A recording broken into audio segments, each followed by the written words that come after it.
Jesus real truth life ministries Hyderabad. పోయిన సంవత్సరం మా ఊరంతా అల్లకొల్లోలమైంది. మరి ఈ రీతిగా దైవజనుడు ఏదైతే చెప్తాడో అది కూడా నెరవేర్చబడుతుంది. ఆయన అనేకులకు మరి ఎవరు బాగలేకపోయినా ప్రభాకరయ్య గారు ఫోన్ చేస్తే ఈ రీతిగా మరి ఒక రోజున ఏం జరిగిందంటే Jesus real truth life ministries pastor Jason Prabhakar Hyderabad. ఈ కూటములను వాక్య పరిచర్య అద్భుతాలను సాక్ష్యములను మీరు వినండి, ఆశీర్వాదాలు పొందండి. స్థలం గంగినేని కాలనీ, మూగచింతలపాలెం, పల్నాడు జిల్లా. ఆదివారము రాత్రి 7వ తారీఖున 7 గంటలకు 7వ నెల 2024 సంవత్సరం. ఈ స్థలంలో మీరు దీవింపబడుదురు గాక. ఈ స్థలంలో వచ్చి సాక్ష్యం బయలుపరచవలసిందిగా కోరుతున్నాను. మరియు చాలా మంది ప్రార్థన ద్వారా స్వస్థత పొంది ఉన్నారు. ఆ స్వస్థత పొందినటువంటి వారు ఎవరైనా కానీ ఈ స్థలంలో వచ్చి సాక్ష్యాన్ని బయలుపరచవలసిందిగా సిద్ధపడమని కోరుచున్నాను. మేము వస్తున్నామని వార్తని రోడ్డు పైన వేచినటువంటి ఉమ్మడి వరం పల్నాడు జిల్లా ఆమె సాక్ష్యాన్ని వినిపించవలసిందిగా. మా కొడుకు ఏం బాబు ఎక్కడో అదురుపోయి నైట్ లేచింది, నాకు జీన్స్ ప్యాంట్ కావాలని అలా అదురుపోయి ఏడుస్తున్నాడు. ఏంది దేవుడు నేను ఏడిసి బాధపడేదాన్ని. మాకు వాళ్ళు చెప్పకుండా గుర్రపు సాగర్ వెళ్ళి అందరం వేపించుకొచ్చాము. ఆ విషయం నేను మా అమ్మకు కూడా చెప్పలేదు. నైట్ లేచి ఏడుస్తున్నాడు అన్నమాటే చెప్పినాడు. మా ఇంటి పక్కన వేరే వాళ్ళకి ఇలాగా మా మనవడు లేచి నైట్ ఏడుస్తున్నాడని చెప్పినప్పుడు మా అమ్మకు నెంబర్ ఇచ్చినారంట, అయ్యగారి నెంబర్ ఇచ్చినప్పుడు నాకు ఫోన్ చేసి అయ్యగారికి నేను ఫోన్ చేసి ఇలా చెప్పానమ్మా, మీరు అందరం వేసుకొచ్చారా, నిజమేనా అని. నిజమేనమ్మా అని మాకు మళ్ళీ అయ్యగారి నెంబర్ ఇచ్చినప్పుడు మళ్ళీ మేము అయ్యగారికి ఫోన్ చేసినాము. మా కుటుంబం గురించి చెప్పినాడు అంతా. మా ఇంటి వెనకాల గుంది, మీ పిల్లగాడు అటు వెళ్ళి అదిరిపోయినాడమ్మా, అదేం కాదు నేను ప్రార్థన చేస్తానని అయ్యగారు ప్రార్థన చేసిండు. అయ్యగారు ప్రార్థన చేసిన కాంచి నేను ఇంకా చాలా మారు ఉంచుకుంది ప్రార్థన చేసుకుంటే సమక్ష వచ్చిన అయ్యగారికి ఫోన్ చేసుకుంటా నేను కొనసాగిస్తున్నాను. మా భర్త ఇంటికి ముందు తాగేవాడు, 6 సంవత్సరాలైంది, తాగుడు కూడా మానుకున్నాడు. చేస్తే ఊరిని కరెక్ట్గానే చెప్పాడు, వాటర్ తీసుకొని పాత్ర చేస్తే అన్నీ తాపేయండి ఆ విధంగా తాపించాము. ఇప్పుడు అసలు ఏది లేదు. 2 సంవత్సరాలు అవుతుంది అబ్బాయికి. నేను మామూలుగా అయితే తాగుడు అనుకుంది 6 సంవత్సరాలు అవుతుంది. అయ్యగారి పరిశీలన ఇంకా చాలా మార్పు వచ్చింది. Jesus real truth life ministries Hyderabad. Tokapalli నుంచి అంటే కుంట దగ్గర నుంచి పల్నాడు జిల్లా. వారు చెప్పే సాక్ష్యాన్ని వినండి. పరిశుద్ధ నామం మహిమ కలుగును గాక. చేరువచ్చిన సంఘస్థులందరికీ పెద్దలందరికీ నా యొక్క వందనాలు తెలియజేస్తాను. నా సాక్ష్యం ఏంటంటే మరి ప్రభాకరయ్య గారు మా ఊరు రాకముందు మా కుటుంబంలో చాలా అలజడిగా ఉంది. ఎందుకంటే నాకు ఒకే కుమారుడు. అయితే అతను చాలా త్రాగుబోతు. ఎన్నో ఇరుకులు ఇబ్బందులు. అయితే మేము ఎంతగా నా కుమారుడు కోసం సత్త పోరాడిన వాడి మాట వినట్లేదు. వాడు మాకు చిన్న టెంట్ హౌస్ ఉండేది, అక్కడికి వెళ్లి ఆ పెళ్లి జరగక ముందు ఆ డబ్బులన్నీ క్యాంపుకి వెళ్తారు కదమ్మా. వెళ్ళినప్పుడు అక్కడ వచ్చే డబ్బులు కూడా వాడు అక్కడే కాజేసి ఇంటికి వచ్చేవాడు. అందరూ ఏంటి మీ కొడుకు అక్కడ పడిపోయాడు ఇక్కడ పడిపోయాడు అంటాడు. ఇంటి యజమాని అయితే వాడిని ఎక్కడ కనపడా వాడిని బాగా కొట్టేవాడు. నేను అంటాను, సరే పోతే పోని, వాడే మారుస్తాడు, దేవుడు మారుస్తాడు, ఎందుకు వాడిని కొట్టి చంపేస్తావు నువ్వు? మరి వాడికి 4 పిల్లలు ఎవరు చదువుతారు, మారుతాడయ్యా అని చెప్పేవాడిని. అక్కడ ఇంకా ఎక్కువ చేస్తా ఉన్నాడు. కుర్చీలు అమ్ముకోవడము, మరి ఇక్కడ టేబుల్ అమ్మడం, టెంట్లు కూడా అమ్మడము మనకు తెలియకుండా. అక్కడ కొన్న వాళ్ళు ఫోన్ చేస్తారు, మీ వాడు ఇక్కడ కొత్త కుర్చీలు తీసుకొచ్చి టెంట్ హౌస్ వాళ్ళు చెప్తా ఉంటాడు. పోయి అవి వాళ్ళు వేరే చోట అమ్మక ముందే పోయి మా ఇంటి యజమాని వాటికి డబ్బులు కట్టించి తీసుకున్నాడని చెప్పి మళ్ళా తీసుకొస్తాడు. ఇట్లా మరి మమ్మల్ని చాలా ఇబ్బంది పెడతా ఉంటాడు. 2021 7వ నెల 13వ తారీఖున మా ఊర్లో మా గ్రామస్తులందరూ కలిసి మా చెల్లి అనేటువంటి మరియమ్మ, మా మామగారు సాంసోను, వీళ్ళందరూ కలిసి అయ్యగారికి ఫోన్ చేశారు. ఆయన నెంబర్ ఎవరో ఇచ్చారంటే మాకు కూడా తెలియదు. ప్రభాకర్ గారు మా ఊరు వచ్చారు. అయ్యగారు మా ఊర్లో చాలా ఊర్లు చుట్టుపక్కల ఉన్న వాళ్ళందరూ కూడా వచ్చారు. అయ్యగారు వస్తున్నారంటే ఆయన ఎప్పుడైతే వచ్చినాడు మా ఊర్లో చాలా చాలా సంతోషంగా 3 రోజులు సభలు జరిగాయి. దేవునికి మహిమ కలుగునంట. ఈ రీతిగా ఉన్నప్పుడు ప్రభాకర్ అయ్య గారు చివరిలో 3వ రోజున ఆయన కూటమి ముగించుకొని తిరిగి వెళ్లాలని నిశ్చయించుకుంటున్నారు. ఈలోపు నేనేమి అయ్యగారి దగ్గరికి వెళ్ళాను. సపరేట్ రూమ్ లో ఉంటాడు కదా ఆయన, అక్కడికి వెళ్ళాను. ఇంటికి తీసుకుని వచ్చాను. నా కుమారుడు ఇన్ని సంవత్సరాలు త్రాగినాడు, ఎంతగా తన భార్యని ఇబ్బంది పెట్టినాడు, తన తండ్రిని ఎట్లా ఇబ్బంది పెట్టినాడు, అవన్నీ కళ్ళతో చూసినట్లుగా ఆయన చెప్పినాడు. హల్లెలూయా, దేవునికి మహిమ కలుగును గాక. ఈ రీతిగా నా కుమారుని పేరు పెట్టి పిలిచి, నువ్వు ఎంత కాలం నుంచి నీ భార్యని హింస పెడుతున్నావు, ఎన్ని చేశావు, ఎంత కాలం నుంచి నీ తల్లిదండ్రులకు తెలియకుండా చేస్తున్నావు, చాలా డబ్బులు పాడు చేసినావు కదా అంటే వాడు అన్ని కూడా నిజమని చెప్తున్నాడు. ఈ రీతిగా ఉన్నప్పుడు నేను కూడా చాలా సంతోషపడ్డాను అయ్యగారు వచ్చాడని. మరి ఆయన చేసిన ప్రార్థన బట్టి నా కుమారుడు 4 సంవత్సరాల నుంచి త్రాగుడు మానేసినాడు. దేవునికి మహిమ కలుగును గాక. అయితే నా ఇంటిలో అంతకు ముందున్న దుఃఖము, అంతకు ముందున్న వేదన లేదండి. ఎన్ని అప్పులున్నా కూడా నాకు బాగా అనిపించలేదు. ఎందుకంటే నా కుమారుడు బాగున్నాడు కదా, సంతోషంగా ఉన్నారు. తన కుమార్తెలు కూడా చాలా సంతోషంగా ఉన్నారు. అంతకు ముందు ఎలా ఉందంటే ఎంత ఉన్నా కూడా మా ఆయన చిన్న యోగా పనిచేస్తాడు. ఆ జీతము ఎప్పుడు పడితే ఎప్పుడు ఇంట్లో జరగడు, ఎక్కడ పెడతామో వాడికి తెలియకపోయినా కూడా ఎక్కడే వెతుకుతాడో వాడికి తెలుసు. రెండొచ్చిన డబ్బులే కావచ్చు, ఈ డబ్బులే కావచ్చు, పొలం నుంచి వచ్చిన డబ్బులే అన్ని కూడా కాజేస్తారు. ఇంట్లో ఏముంటది, దారిద్ర్యమే కదా. పేదరికము వస్తుంది త్రాగుబోతులుంటే ఇంట్లో, పేదరికము వస్తుంది త్రాగుబోతులుంటే ఇంట్లో. తన ఇంటిని సర్వనాశనం చేసుకుంటాడు, అప్పుల పాలవుతాడు. మరి సమాజంలో అతను ఏమవుతాడు, హీన స్థితిలో ఉంటాడు. అతనికి ఏమీ మంచి పేరు ఉన్నదండి. ఆ కుటుంబానికి కూడా చాలా చెడ్డ పేరు.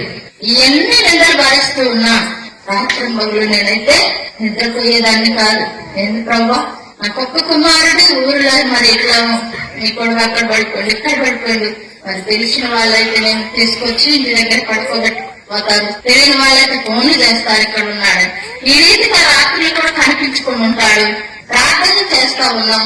మరి పిల్లల స్థితి ఏమిటి? మా కోడలు అంటే అన్నయ్య కూతురే, అక్క నేను నీ దగ్గర బాగా బతకాలని వచ్చానే, మరి ఏంటిది అనేది పాపం. మా దేవుడే మారుస్తాడులే, మేమున్నంత కాలం నీకేమి అవదంటా గాని ఆమె మాత్రం తన భర్తను చాలా చక్కగా చూసుకుంటుంది. ఎందుకంటే దేవుని మీద భారం వేసింది. మరి ఎట్లా ఉంటాడంటే తాగుబోతు, వాడి బట్టలు ఎట్లా ఉంటాయి, వాడి ఒళ్ళు ఎలా ఉంటుందో కూడా తెలియదు వాడికి. అయితే ఆ స్థితిలో ఉన్నా కూడా కోడలు ఎలాంటిదంటే తీసుకుపోయి చక్కగా బాత్రూమ్ లో లాగి స్నానం చేపించి వాడి పౌడర్ పూసి ఈ రీతిగా ఉన్నప్పుడు ప్రభాకర్ గారు మా ఊరు వచ్చింది.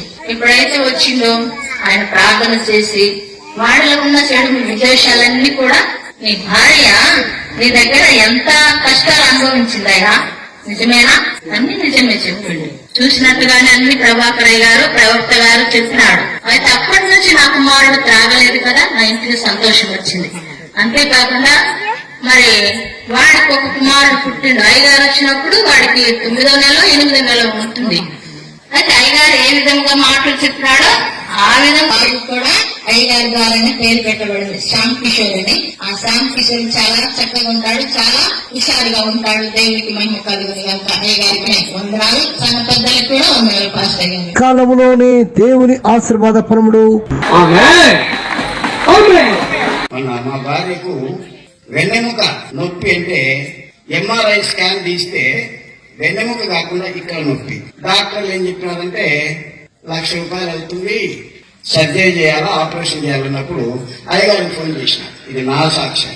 ఒక వారం అయిందంటే అయ్యగారికి ఫోన్ చేసినప్పుడు, అయ్యగారు మీరేమో మీటింగ్స్ రావాలంటా ఉన్నారు, మా భార్య పరిస్థితి ఈ విధంగా ఉంది అన్నప్పుడు, ప్రార్థన చేసి మీ భార్యకి ఏం కాదయ్యా, సర్జరీ కాదు, ఆపరేషన్ పడదన్నప్పుడు మేము ఆ ఫిల్మ్ తీసుకొని రిపోర్ట్ తీసుకొని డాక్టర్ దగ్గరికి వెళ్ళినప్పుడు, మీకు ఆపరేషన్ అవసరం లేదు, ఓన్లీ టాబ్లెట్స్ తోనే మీకు బాగవుతుంది, అయితే ఈ మెడకు గింజ తీసుకోండి అంటే దేవుడు మా కుటుంబంలో ₹1,00,000 అద్భుతాలు చేశాడు. దేవుడు ఈ సాక్ష్యాన్ని దీవించినగాక. అటువంటి అద్భుతముగా ప్రార్థన చేసేటువంటి దైవ వరాలు కలిగినటువంటి దైవజనునికి మా యొక్క హృదయపూర్వక వందనాలు. సాక్ష్యము అన్నటువంటిది కృతజ్ఞత దేవునికి తెలియజేయడము. మీరేం సిగ్గుపడాల్సిన పని లేదు. సాక్ష్యం చెప్పకపోతే దానికి విలువ ఉండదు. సాక్ష్యం చెప్తే మీ కుటుంబాలు రెండంతలుగా ఆశీర్వదించబడతాయి. జాగ్రత్త, గుర్తుంచుకొని సాక్ష్యాన్ని చెప్పడం ఎవరు దాచుకోకూడదు.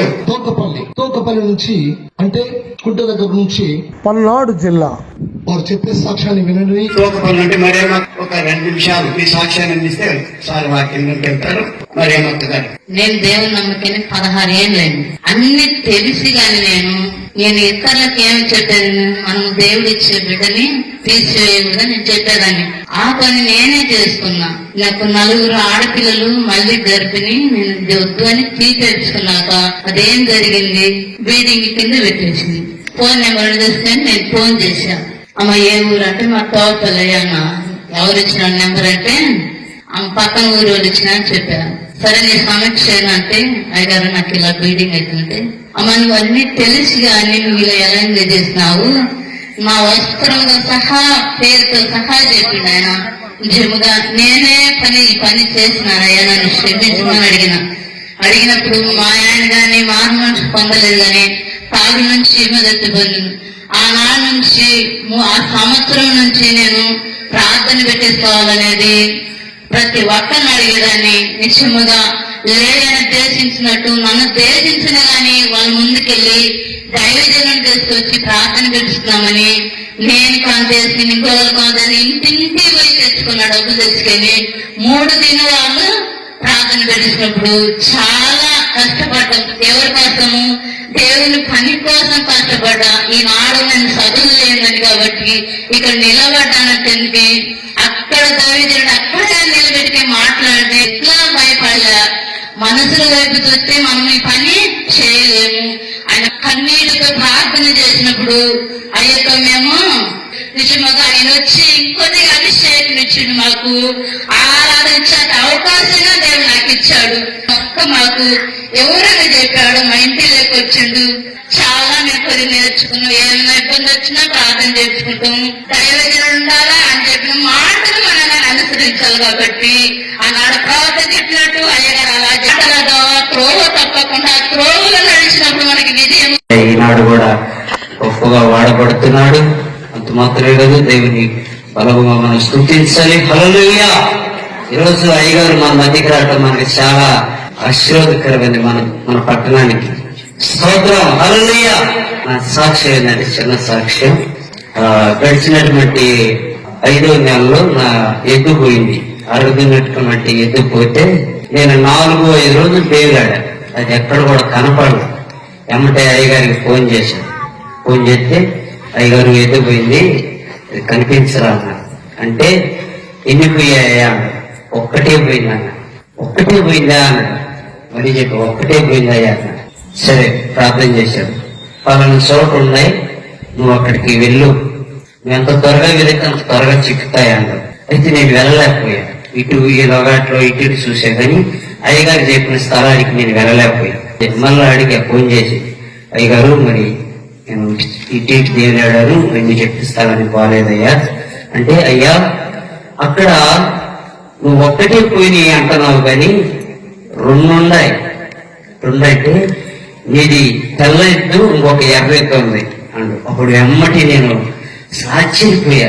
అయ్యగారు ఇంత కరెక్ట్గా ఎలా చెప్పగలిగాడు అని నాకే చాలా ఆశ్చర్యం వేసింది. అప్పుడు వెంటనే దేవుని బిడ్డలారా, నేను చర్చ కన్నీరు, నాకు కళ్ళ నీళ్ళు తిరిగి, అసలు దేవుడు ఇంత ఆశ్చర్యంగా అయ్యగారికి తెలియపరచడమైంది. నేను ఎప్పుడు చెప్పలా.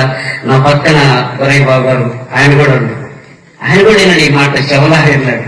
గొరయ్య గారు, అతను ఒక్కటే పోయింది అంటున్నాడు. ఒక్కటి కాదు, అతనితో పాటు ఇంకొక ఎద్దు, ఎర్రెద్దు కూడా ఉంది. ఈ 2 ఒకే స్థలంలో పడుకుంటున్నాయి. అవి వెళ్ళిపోయాయి. ఇప్పుడు అతనికి చిక్కు, నేను పొమ్మన్నప్పుడు అతను పోలేకపోయాడు అని చెప్పాడు అయ్యగారు. నిజంగా దేవుని బిడ్డారా, అయ్యగారు అయితే కరెక్ట్ గా స్థావరం చెప్పాడు కానీ నేనే ఆ స్థలానికి వెళ్ళలేకపోయా. దేవునికి స్తోత్రం. హల్లెలూయా. కాబట్టి నేటి మన గడిచినటువంటి 2023లో మన్నాయి కొడుకు చాలా సంబంధాలు చూశారు. అయితే ఎక్కడ కూడా ఆ సంబంధాలు కుదరలు. వాళ్ళు చాలా నిరాశలో ఉన్నారు. ఇది కరమేంది, ఇది చేతివేంది అని చెప్పి చాలా మంది వస్తున్నారు, వీళ్ళు వెళ్తున్నారు కానీ ఎక్కడ సెట్ అవ్వట్లేదు. అయితే అనుకోకుండా మన ప్రాంతంలో ఆనాడు అక్కడ ఫోటోలు పెట్టించాం.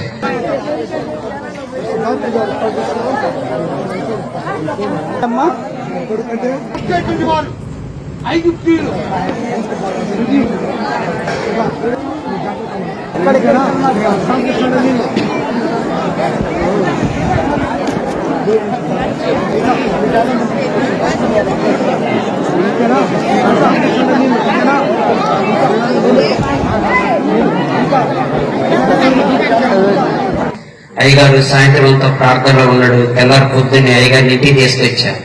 ఇంటికి ఇంటి బయట రోడ్డు మీద ఉండి ఈ సమస్య చెప్పంగా అయ్యగారు అంటావు, మీరు ఏం బాధపడద్దు, భయపడవద్దు, నెల తిరిగే లోపల ఈ ఆవరణం అంతా కూడా గుడారాలతో నిండిపోతారు, ప్రజలు ఇలాగ కిక్కిరిసి నిండిపోతారు, మీ కుమారుడికి చక్కని భార్య దొరికింది, మీరు భయపడవద్దు, దేవుడు గొప్ప కార్యం చేయబోతున్నాడని అయ్యగారు నోటారా చెప్పాడు. దేవునికి స్తోత్రం, హల్లెలూయా.